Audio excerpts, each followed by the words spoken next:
Students 11th में जाते हैं वो कुछ ऐसी कॉमन मिस्टेक्स कर देते हैं, कुछ ऐसी गलतियां कर देते हैं जिससे उनका पूरा बोर्ड खराब हो जाता है। आइए उन्हीं गलतियों के बारे में बातचीत करें और उनके क्या सॉल्यूशंस हैं। मैं आपको 5 ऐसे टेक्निक बताऊंगा जिससे आपका बोर्ड तो अच्छा होगा ही होगा, अगर आप जेईई नीट इंडिया कुछ भी करना चाहते हैं तो उसमें आपको बहुत ज्यादा हेल्प मिलेगी। आइए बातचीत करते हैं। तो 10th के बाद जैसे ही एग्जाम होता है आपका, तो एग्जाम देने के बाद रिजल्ट निकलने और एडमिशन होने के बीच 2 महीने का कम से कम गैप मिलता है। ज्यादातर बच्चे क्या एक गलती क्या करते हैं कि वो अपना ज्यादा ये जो 2 महीने का जो टाइम है वो वेस्ट कर देते हैं, वो घूमने फिरने ऐश करने में इस टाइम को बिता देते हैं। और ये ऐसा इसलिए करते हैं क्योंकि उनके अंदर कोई अवेयरनेस नहीं होती, उनको कोई बताने वाला नहीं होता, गाइड करने वाला नहीं होता। उनको तो ऐसा लगता है कि अभी तो हमने एग्जाम दे रखा है, बहुत पढ़ा था 10th में एग्जाम देने से पहले, और अब यही तो मौका मिला है घूमने फिरने का, ऐश करने का। अब वो 11th में जब एडमिशन होगा तो मिलके पढ़ेंगे, है ना। और ज्यादातर बच्चों के दिमाग में एक ही बात चल रही होती है कि 11th में क्या ही ज्यादा पढ़ना है, 12th फिर बोर्ड आता है, 12th में ज्यादा मेहनत कर लेंगे, ज्यादा अच्छा मार्क्स ला लेंगे। लेकिन ये बहुत ही गलत अप्रोच होता है। आइए क्या गलतियां आप करते हैं और क्या करना चाहिए इस पर हम लोग थोड़ा सा बातचीत करते हैं। तो सबसे पहला गलती जो आप करते हैं, बहुत ज्यादा टाइम वेस्ट कर देते हैं। मैं आपको एक बात बताना चाहता हूं, 10th में आपने जो भी पढ़ा है उसका जो भी लेवल रहा होगा, मैं आपको अभी से ही एक वार्निंग देना चाहता हूं कि 11th का लेवल 10th के लेवल से बहुत ज्यादा होता है। आपको एक बहुत ज्यादा लेवल में स्विच करना होता है, बहुत ज्यादा बड़ा सिलेबस होता है, बहुत ज्यादा मेहनत की जरूरत होती है। 11th का सिलेबस क्योंकि आप लेट से शुरू करते हैं, आपने ज्यादातर टाइम तो यहां वेस्ट कर दिया है, तो आप एडमिशन होने का इंतजार करते हैं, फिर लेट से पढ़ाई शुरू करते हैं, तो सिलेबस आपका ज्यादातर बच्चों का कंप्लीट नहीं हो पाता, और कंप्लीट होता भी है तो रिवीजन और प्रैक्टिस नहीं हो पाता, जिसकी वजह से 11th इनकम्प्लीट रह जाता है।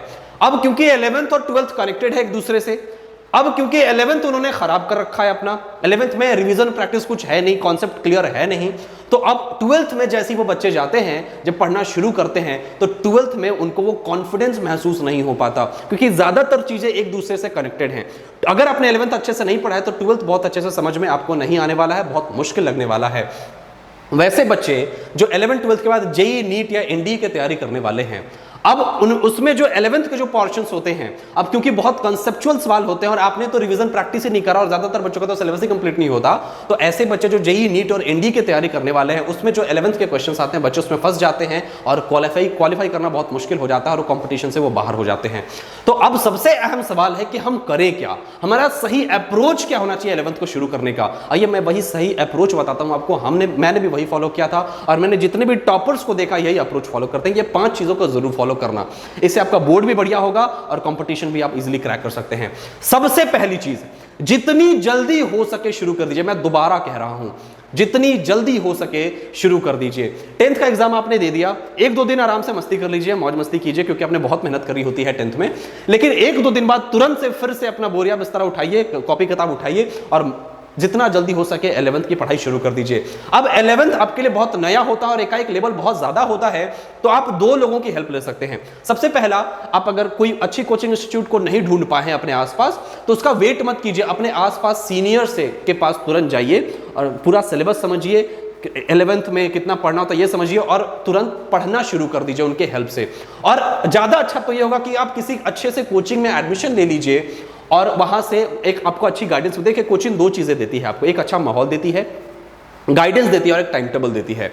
बच्चे अगर कोचिंग जाते हैं, मान लीजिए 7 बजे से कोचिंग है, अब 7 बजे से कोचिंग है तो बच्चे 6 बजे उठ जाएंगे और 7 बजे कोचिंग जाएंगे। लेकिन अगर कोचिंग नहीं ले रहे हैं, वो 7 बजे से कोचिंग नहीं है, तो अगर नींद आ रही है तो वो प्रोक्रेस्टिनेट करते हैं चीज़ों को, वो 8 बजे 9 बजे बड़े आराम से उठते हैं। तो कोचिंग आपको एक डिसिप्लिन, टाइम टेबल, माहौल और मार्गदर्शन देता है, तो आपको एक अच्छी कोचिंग जरूर लेनी चाहिए। अब कोचिंग के लिए मैं एक और बात कहना चाहूँगा, बहुत महंगी कोचिंग लेने की कोई जरूरत नहीं है। ज़्यादातर पैसे अपने 11th 12th में खर्च करने की कोई जरूरत नहीं है। हायर स्टडीज़ के लिए पैसे बचा के रखिए, बस एक प्रॉपर गाइडेंस मिल पाए, ऐसे कोचिंग को ज्वाइन कीजिए और जितना जल्दी हो सके शुरू कीजिए। दूसरा चीज, जिस चीज को भी पढ़िए उसको अच्छे से समझ के पढ़िए। देखिए 10th के बाद 11th बहुत भारी हो जाता है, बहुत हार्ड हो जाता है, तो आप कोशिश ये कीजिए कि रट्टा मत मारिए। जो चीजें समझ में नहीं आ रही हैं, ऐसा नहीं हो कि रट के निकल गए, उसको समझने की कोशिश कीजिए। एक बार में समझ में नहीं आता है, 2 बार 3 बार 4 बार बहुत टाइम होता है आपके पास। अगर आप जल्दी शुरू कर लेते हैं तो उसको समझ के पढ़ने की कोशिश कीजिए और प्रैक्टिस करिए।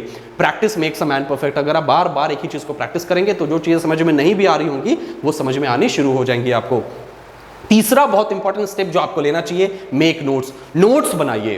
देखिए, एक जो कमी, अभी मैं पढ़ाता भी हूं, केमिस्ट्री पढ़ाता हूं, एक जो कमी बच्चों में देखता हूं कि बच्चे नोट्स नहीं बनाते इस पैंडेमिक के बाद। उनको सब कुछ डिजिटल चाहिए, बुक भी डिजिटली पढ़ते हैं, नोट्स भी डिजिटली बनाते हैं। लेकिन एक फायदा क्या होता है क्लास में नोट बनाने का, पेन से पेपर पे लिखने का, कि जब आप पेन से पेपर पे लिखते हैं तो पेपर पे प्रेशर पड़ता है, और ये प्रेशर आपको आपके दिमाग में फील होता है, और वो पिक्चर आपके दिमाग में बैठता है, और वो आपके सबकॉन्शियस माइंड में जाता है, और ज्यादा लंबे वक्त तक आपको वो चीजें याद रहती हैं।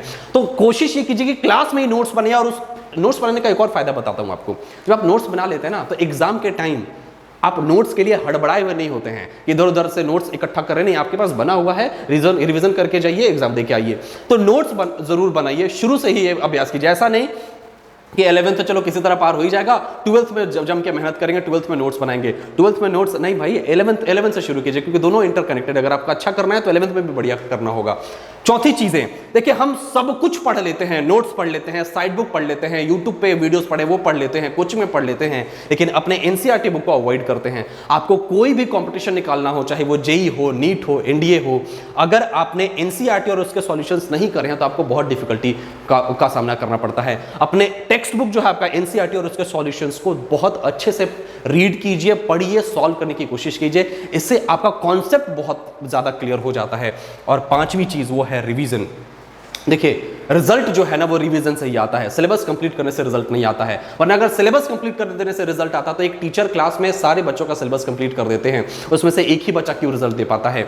3.5 से 4 लाख लोग एनडीए में फॉर्म भरते हैं, 1% बच्चों का ही सिलेक्शन क्यों हो पाता है? मैं आपको एक कारण बताता हूं।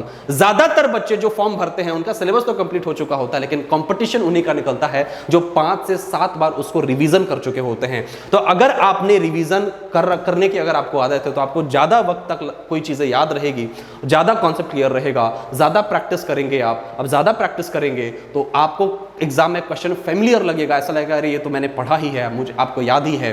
लेकिन अगर रिवीजन नहीं करते तो जो पढ़े हुए भी हैं आप, अब क्योंकि एग्जाम का प्रेशर इतना होता है कि आपको एग्जाम में ऐसा लगता है कि नहीं मैं कंफ्यूज हूं, ऑप्शन ए बी में कंफ्यूज हूं कि कौन सा ऑप्शन होगा, क्योंकि ये रिवीजन की कमी रहती है।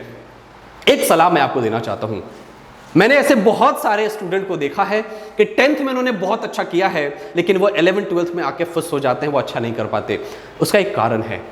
पहला तो वो बहुत ज्यादा ओवर कॉन्फिडेंस उनमें होता है कि हमने 10th तो अच्छा कर लिया तो 12th अच्छा कर ही लेंगे। दूसरा, ये समय से पहले पढ़ना शुरू नहीं करते, है ना। और दूसरा, मैंने ऐसे स्टूडेंट्स को भी देखा है जो 10th में तो अच्छा नहीं कर पाते, पता नहीं रीजन जो भी रहा हो, लेकिन 11th 12th में वो जम के मेहनत करते और बहुत अच्छा कर पाते हैं। इसका सिर्फ एक कारण रहा है कि वो जल्दी शुरू करते हैं और यहाँ पे टाइम वेस्ट नहीं करते। अभी आप, क्योंकि आपका एग्जाम हो रखा है, वेट मत कीजिए, किसी का इंतजार मत कीजिए, जितना जल्दी हो सके पढ़ना शुरू कर दीजिए, है ना। आगे रिवीजन पे मैं बहुत अच्छी वीडियो लाने वाला हूं, उसके लिए हमारे चैनल पे बने रहिएगा। तब तक के लिए wish you the best, go and get your dreams.